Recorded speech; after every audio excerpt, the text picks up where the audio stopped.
Yep. Okay, today you guys, Firefighter Vandenbroek here is gonna demonstrate how to tag a hydrant, okay? And this is one of the stations we're gonna have set up at training when we come out here to train with the ladder. We already have the LDH, or the large diameter hose, hooked up to the ladder truck. So this would be like if we stopped and he hopped off, threw the pony out, grab the hydrant bag, which you saw was in the last compartment here on the driver's side, and then at that point he's going to go ahead and take his hydrant bag over there to go ahead and get the hydrant ready. So a little trick of if they sometimes have these little fiberglass poles on them, so you can find them in the wintertime, that's why they're on there. Can hang the bag on there. It kind of keeps it out of the way, especially for spinning. So right now he would break this free and he'd go ahead and flow water, okay? And that's just to make sure that there's no debris or obstruction in the steamer port, okay? Next thing he's going to do is take a side port off, and he's going to put this gate on the side. And that is, it kind of gives us access where that gate will be closed. If we decided we wanted to hook another line up to that while we're already flowing water through the large diameter hose, we would have that for us. Or if we needed to drain the water off or something like that, it gives us an opportunity to go ahead and do that. Next thing he's going to do, he's going to put the steamer port on, okay?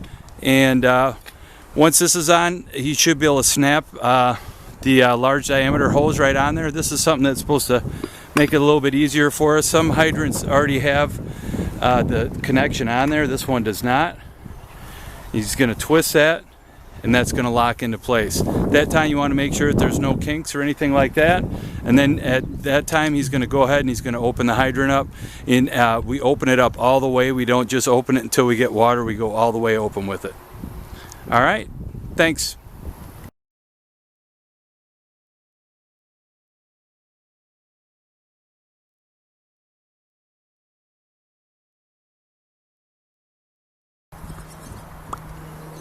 Alrighty guys, so this is the second portion of our video, pre-Explorer training. This is just gonna be a brief overview of our 2011 Alexis tower ladder. So on the front you can see two different options for flowing out of the base. We have a steam port, which the plug can be controlled by the controls. Straight stream is all just manual. Coming around this way, we have one hose bed here, much like everywhere else, just for trash fires, small fires, little things. Pre-connects, intake. So the difference in trucks is also truck works outside of the 104-foot tower ladder.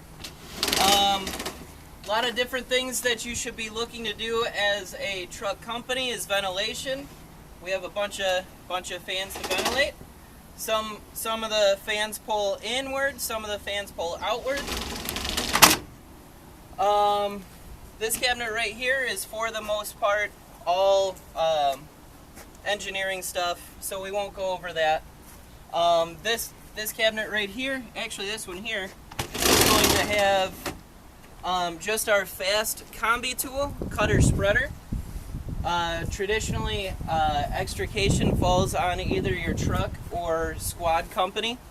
But for us, this guy's just our in a pinch kind of tool if we're out and about in it. Other than that, our engines in town have more of our extrication equipment.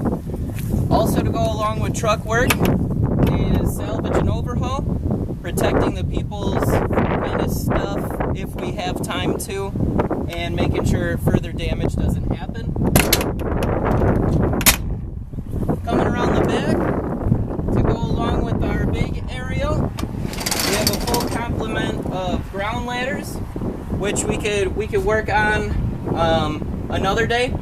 We got a 35, 24, 14, 16. Also, to go along with ventilation, we have pike poles for helping the structure breathe, poking our holes. And that's really it back here. Ladders for another day. Coming around to the side here, like Lieutenant was showing you guys in the last video, is our hydrant connection cabinet. You guys will become familiar with that on truck day. Also, to go along with ventilation, our saws. We have a K12 or multi-purpose steel saw, and also a large chainsaw for cutting holes in roof. Just because we have saws doesn't mean you shouldn't become proficient in axe chopping, because when this fails, you still have your axe with you. This cabinet here is going to be all of our high-angle rope technical type rescue equipment, harnesses, ropes. We got helmets, all that sort of stuff, which can be for another day. This cabinet here is going to be dive. Again, just a full complement to make a water rescue. And this one here, just kind of odds and ends, cribbing to go along with cutting our vehicles up, and oil dry for cleaning up the road, and more cribbing. And I believe that is it for the walk around.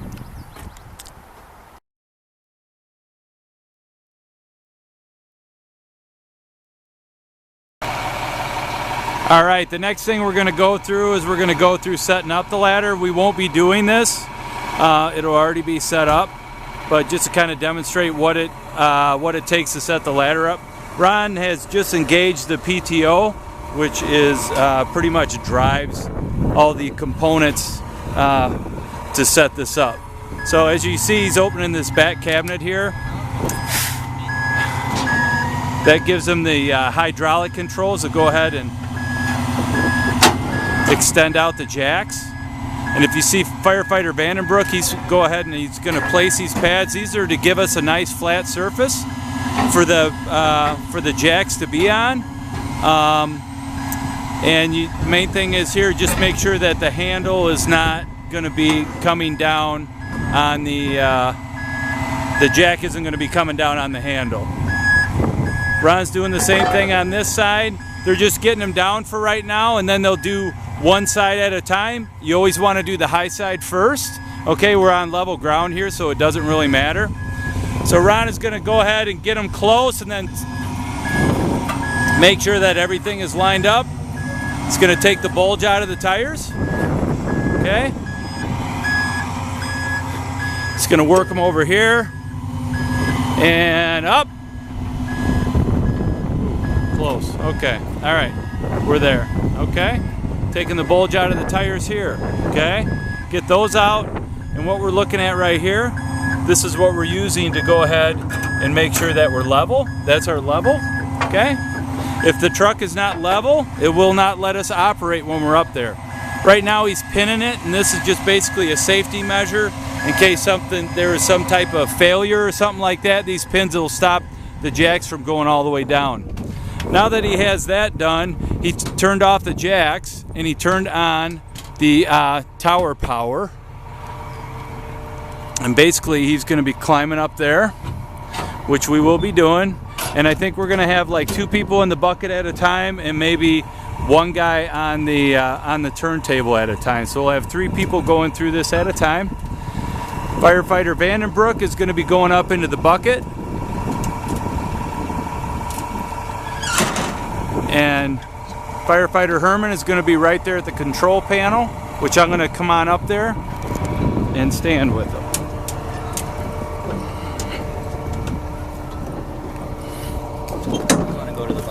No. Okay, as you can see, we have controls here. Each one has writing on it. We got extend, and we got right and left. Okay, and we got raise and lower. Okay, right now he's obviously raising. Once this is out of the bed far enough, he can give control to the guy in the bucket. Do you have your belt on? Right now, Firefighter Vandenbroek's going to put on his safety belt, okay, and that's just to make sure that we don't have any type of accidents. If it got windy or something got hung up and it whipped us, that nobody flies out of the bucket. So he's putting on his safety belt right now and hooking in. So this ladder is how tall, Ron, at extension? 104 feet. 104 feet. So the controls you see right here are pretty much the same controls that we have up there. Do we have audio with the bucket at this time? Audio. Troy, can you hear me? Okay. So that'll help you. Obviously, when you're at 104 feet, it's a lot easier to talk that way. That way you don't have to utilize radio traffic and that type of thing. Something to consider, guys, is to look at how far out the outriggers go on each side. And you look at the size of your roads of when you're potentially parking and make sure that you have enough room to set your outriggers. All right, there's also a... Controls are yours. Right here, you can see, am I pointing at it?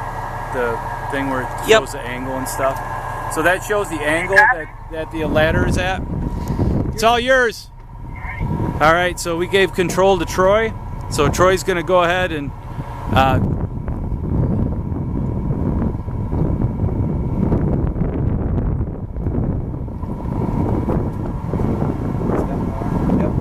you should have it. There we go. All right, Troy's gonna go up. It's gonna kind of move around a little bit. It's gonna extend and we'll be able to do all this. We won't be doing any climbing of the ladder. We will be walking on it to get to the end to get in the bucket, and then that's pretty much gonna be it. So what type of things would we be utilizing this for? So large body fire, like the Rockton fire that just happened, I'm sure you guys have all watched. Like I was talking in the other video, ventilation needs getting to the roof in a timely manner, but you can always use a ground ladder to get to most houses. Defensive fire, if we believe that we're not going to be able to extinguish the whole fire, we're probably going to want to get a tower ladder in the air available to drop a lot of water on it. And probably in a high rise, right? High rise.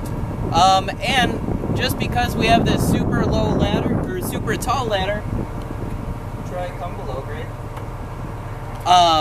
Just because we have this tall ladder doesn't mean that you can't go low grade, and by that I mean below the truck's abilities or height to maybe get down in a river, or for us maybe potentially off the dam to do some sort of water rescue or something like that. A lot of other things that we can use, since we got ropes and carabiners and harnesses and all that sort of stuff. We can tie off to the front of the bucket, and we can rappel, use it as a high anchor point to hoist somebody up and out of a hole. Lots of stuff that you can do with them. It's just becoming more familiar with them. All right, Troy is going to go ahead and bring this down over the corn, just to kind of show you that we can take this down to the lower grade. He could, if he wanted to, he could go all the way to the backside, and we can pretty much put the bucket onto the ground. So he's going to start taking it down now.